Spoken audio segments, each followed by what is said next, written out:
यीशु बाहर निकलकर अपनी आदत के अनुसार जैतून पहाड़ पर गए। उनके शिष्य भी उनके साथ गए। यीशु ने वहां पहुंचकर उनसे कहा, प्रार्थना करो जिससे तुम परीक्षा में ना पड़ो। तब वे पत्थर फेंकने की दूरी तक उनसे अलग हो गए और घुटने टेककर प्रार्थना की, पिता, यदि आप चाहें तो ये प्याला मुझसे हटा लें, फिर भी मेरी नहीं बल्कि आपकी ही इच्छा पूरी हो।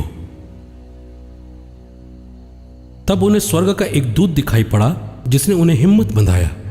वे व्याकुलता में और भी एकाग्र होकर प्रार्थना करने लगे और उनका पसीना रक्त की बूंदों की तरह धरती पर टपकने लगा। तब वे अपने शिष्यों के पास गए और उन्हें सोया हुआ देखा तो पतरस से बोले, शिमोन, तुम सो रहे हो? क्या तुम घंटे भर भी मेरे साथ नहीं जाग सके? जागते रहो और प्रार्थना करते रहो जिससे तुम परीक्षा में ना पड़ो। आत्मा तो तत्पर है परंतु शरीर दुर्बल। और उन्होंने फिर जाकर उन्हीं शब्दों को दोहराते हुए प्रार्थना की।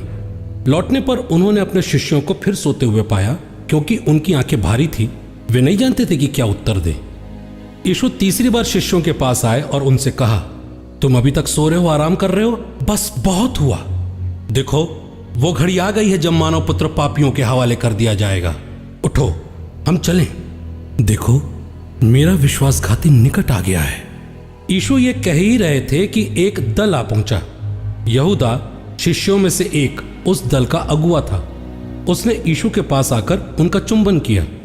यीशु ने उससे कहा, यहूदा, क्या तुम चूमकर मानव पुत्र के साथ विश्वासघात कर रहे हो?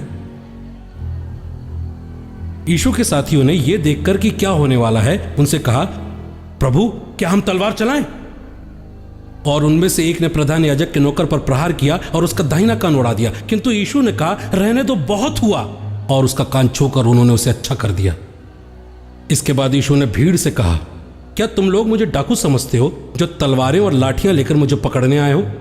मैं तो प्रतिदिन मंदिर में बैठकर शिक्षा दिया करता था, तब तुमने मुझे गिरफ्तार क्यों नहीं किया? यह सब इसलिए हुआ कि नबियों ने जो लिखा है वो पूरा हो जाए। तब सभी शिष्य उन्हें छोड़कर भाग गए।